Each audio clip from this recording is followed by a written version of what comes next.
안녕하세요. 중도입니다. 오늘은 같은 돈, 다른 취급이란 주제를 가지고 한번 말씀드려 보려고 해요. 한국에서는 1,000만 원을 만약에 번다고 치면은 어떻게 버느냐에 따라서 이 사회적 인식이 굉장히 달라져요. 이 월급을 타고 아끼고 모으고 해서 뭐 적금이나 예금으로 1,000만 원을 저축했다고 하면은 되게 사람들이 이제 환호하는데, 뭐 1억을 가지고 주식을 해서 10% 수익률로 1,000만 원을 벌거나, 뭐 1억을 가지고 부동산 갭 투자를 해서 뭐 10% 수익률로 1,000만 원을 벌 경우에 여기서 1,000만 원이 결국 같은 돈인데, 한국 사람들은 이제 근로소득으로 버는 돈을 되게 신성시하는 그런 경향이 있어요. 그래서 일반적으로 뭐 투자로 얼마를 벌었다 이러면은 좀 안 좋은 댓글이 좀 많이 달리거든요. 근데 이게 다 같은 돈이에요.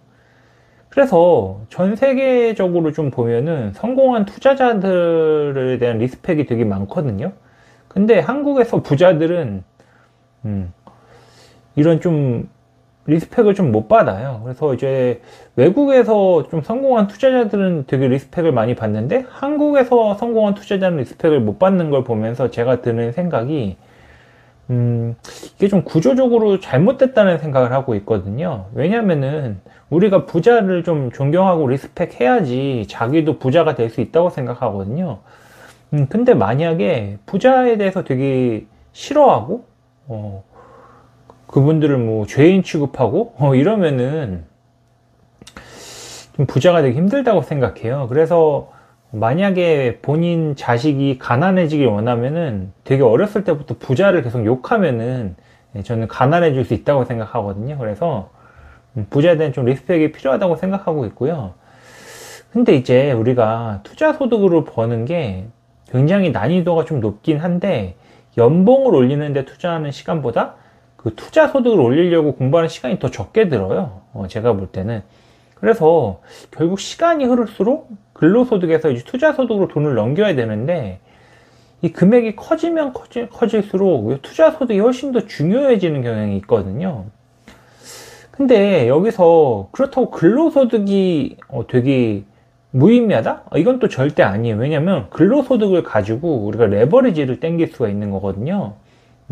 주식을 해도 이제 뭐 주식담보대출 받을 수 있고, 부동산은 기본적으로 뭐 주택담보대출이나 뭐 이런 거를 다 받아야 되니까, 그리고 그거를 가지고 유지를 하려면은 우리가 회사를 또 다니거나 또는 다른 소득으로 이렇게 생활을 유지해야 되니까, 근로소득이 또 안 중요한 건 아니에요. 근데 둘 중에 또 뭐가 중요하냐고 굳이 따지면은 저는 투자소득이 더 당연히 시간이 흐를수록 중요하다고 생각하는데요. 그래서 연봉 올릴 시간에 또 투자소득을 올리고 또 투자 수익률을 또 올릴 필요가 있어요. 근데 이게 시간이 지나서 투자금이 커지거나 뭐 자산이 커지면은 요걸 담보로 또 이제 대출을 받을 수 있거든요. 그렇게 되면은 또 이제 상대적으로 좀 근로소득이 굉장히 약간 무의미해지는 시기가 오는데, 그래도 또 이제 근로소득 또는 사업소득을 꾸준히 할 필요가 있어요. 왜냐면은 이 투자라는 게 사실 언제 훅 갈지 망할지 알 수가 없는 거라서, 이 항상 마지막 이 동아줄 이런 거는 하나 만들어 두는 게 미래를 위해서 또 좋다고 생각합니다. 오늘은 같은 돈 다른 취급이라는 주제를 가지고 투자소득, 근로소득이란 측면에 대해서 한번 말씀드려 봤습니다. 그러면 오늘도 좋아요, 알람 설정, 구독하기 부탁드립니다. 감사합니다.